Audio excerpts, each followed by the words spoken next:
कथा करते हैं उनकी उनकी उनकी जगह है तो वो जगह ही कुछ होती है। आई मीन उस प्लेस को अल्टीमेट प्लेस बोला गया है। वहां बैठना मतलब अब कुछ बचा नहीं है आपकी लाइफ में अचीव करने को, अगर आपने व्यासपीठ पा ली है।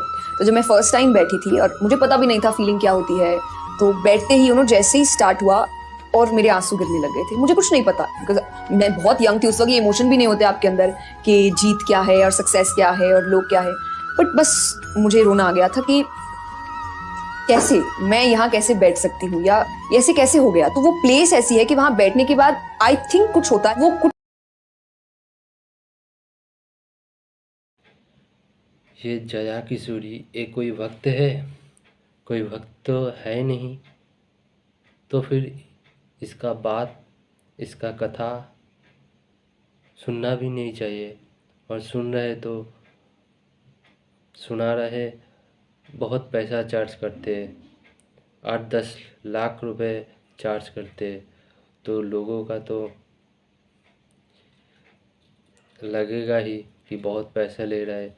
और जब ये सुनते हैं कि बहुत पैसा ले रहा है, तब ये कहते हैं कि हम लोगों को अच्छा कर रहे, तो ले रहे तो इतना जलन क्यों होती है, ऐसी बात कहना चाहते हैं।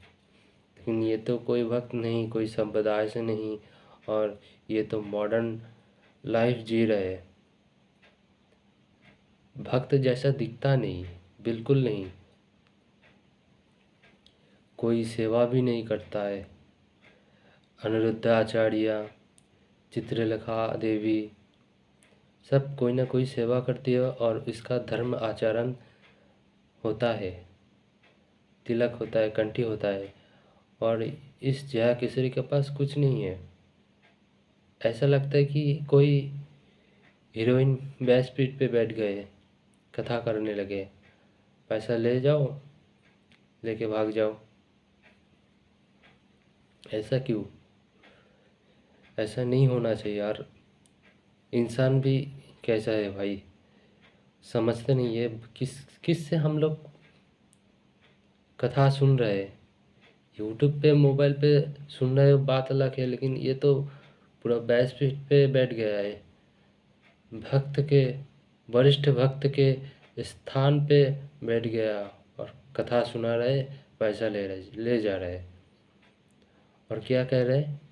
हम व्यासपीठ पे बैठ के मुझे आंसू आ गए। भाई आंसू,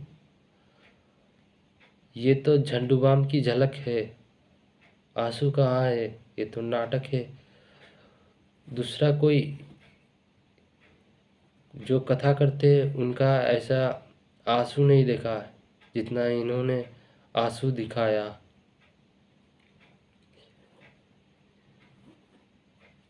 ये मॉडर्न लाइफ जी रहे, ठीक है। इसीलिए इसको तिलक पहनने में शर्म आते हैं। कभी नहीं देखा तिलक पहनते, देखा है किसी ने? ना तिलक, ना कंठी, कुछ भी नहीं। इसका कोई धर्म आचरण नहीं। ये कोई साध्वी संत नहीं, किसी संप्रदाय से नहीं। तो क्यों भक्त का पैसा लूटेगा? जब लूटेगा लोग तो कहेगा ही, लोग कहेगा भाई। अगर भक्त नहीं हो तो पैसा लूटोगे तो लोग तो कहेगा ही।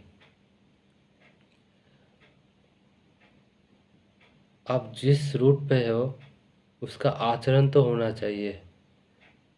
उसमें अगर आपको शर्म आती है तो आप वहाँ मत जाओ। और इतनी बड़ी स्थान पे बैठ गए, व्यासपीठ, सोचो भाई, इतना बड़े स्थान पे बैठ गए। दुनिया में कैसे कैसे लोग रहते, जो सुन रहे हैं वो भी कैसा है, किससे हम सुन रहे हैं, क्या सुन रहे हैं। बहुत बार देखा है कि गलत बात भी बोल देते हैं और बोल के बोलते हैं, "हम्म, मेरी बात पे विश्वास ना करो, चेक करो।" जो भक्त है, जो कथा कर रहे, उसका तो बात लोग विश्वास करता ही है। ऐसे बात की कभी कभी कुछ गलत बोल देते तो अलग बात है, लेकिन ये वो डायरेक्टली ऐसा कह रहे हैं, मतलब वो खुद जानते हैं कि हम कोई भक्त नहीं, हम लूटने के लिए आ रहे हैं। कुछ किताब पढ़ लिए, शास्त्र पढ़ लिए, और किसी से कुछ सुन लिए, याद हो गए, और उसी को हम सुना रहे। यही तो इसका फंडा है। इसको सिर्फ पैसा चाहिए भाई, पैसा चाहिए और कुछ नहीं। अगर ये भक्त होते तो इसका आचरण भी होते। है इसका कोई गौशाला? गौशाला है? गौशाला नहीं है। लोगों को खाना खिलाता है, कुछ सेवा भंडारा, जैसे अनिरुद्ध आचार्य। वो कथा करते, लेते हैं, लोग को दे रहे, खुद भी रख रहे। यही तो भक्त है, धर्म गुरु है। वो खुद, और जया कुशरी खुद बताए कि हम भक्त नहीं है, साधु भी नहीं है, तो खुद ही कह दे रहा है, फिर भी उसका कथा लोग सुन रहे। और जब कुछ लोग विरोध करते तो उसका उल्टा सीधा जवाब देते, आपको क्यों जलन हो रहा है,